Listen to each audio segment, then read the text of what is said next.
Revenant is the new W key legend for the normal player. He is easy enough to use, but has enough baked in that if you take the time to apply yourself, you can truly outclass most other legends in the skirmisher class. It is all about timing. My name is Flame078, the normal gamer, breaking down Apex from the average perspective, and let's talk Revenant Reborn, the aggro demon.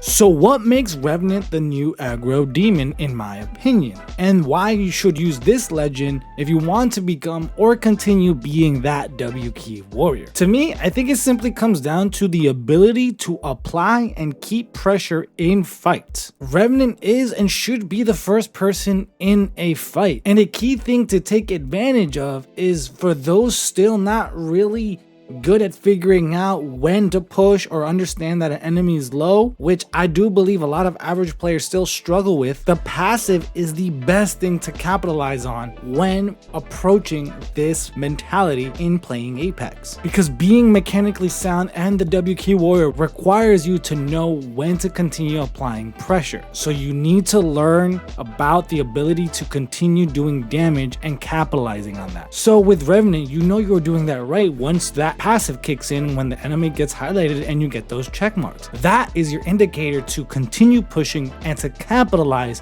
on the rest of Revenant's kit. So once that happens, I believe the next thing that comes in is Revenant's new ultimate. Regardless of your health, once you get that first person low, you should pop that ult and go on and be a baboon. Get in their face, continue applying pressure, doing damage. And the thing that makes Revenant scary is the fact that his tactical and the 75 shield instantly come back once you get that down. And what's cool is if you're in a team fight and your team knocks that down, your shield does get reset as well. So your first priority is that person you've been focusing on, so that way you can reset that shield, which then allows you to continue pushing on to the other team members. What is pretty neat, and if done correctly, is that you squad wipe, you'll probably still have your ultimate for a good bit after the fight ends, which allows you to be prepared for the inevitable third party. Even if you are low health, you are still a person that can fight and give your team enough time to reset. So that is all about timing, and that allows you to continue on working on your fighting mechanics. This all will take a lot of time to practice and master, and I even struggle in some aspects at this, but it's been very much enjoyable to use a character like Revenant to work at this. Doing damage, keeping up the pressure are key components of making Revenant work the best. He's a very selfish and solo-centric legend, so when it comes to team utility, that is really the only thing that Revenant offers, is the ability to apply pressure, do the damage, and make sure fights finish fast. Because everything else about him is pretty much selfish, which isn't a bad thing, but in my conversations and my tips for the normal player when you're solo queuing, especially in ranked, team utility I think is a bigger component that people need to understand. Unless you're mechanically sound, if you have no team utility, what are you doing?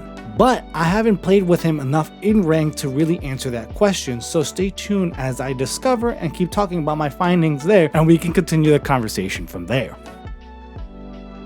Is this Revenant better than the old one? I want to know your thoughts down below, but I do believe he's in a much better spot, and I mean, look at his pick rate. A week later and it's still really high. Do keep in mind, I do believe it is going to go down and even out, but it just means that a lot of people are enjoying him and he is providing a lot of value for those aggressive players. Revenant should not be used passively or even as an anchor if you are solo queuing. I still personally think his viability happens in the front lines, in people's faces, head first. He doesn't serve a real purpose being the last one in. However, if you're coordinated and in a 3-stack or duo, you have some room to experiment with him. For example, if you're the last one entering the fight, that's also good because the same thing applies. You storing the damage, you go in with your tactical and with your ultimate. Now the enemy's already in a fight. Should they focus on you coming in like a crazy baboon or focus the duo that's in front of them? Because you are a threat with that extra HP, especially in endgame. And since he has a hitbox the size of Jupiter, the couple of seconds and the couple of bullets the enemy focuses on you during that push is all it would take for your team to clean them up. But again, that all comes down to timing, coordination,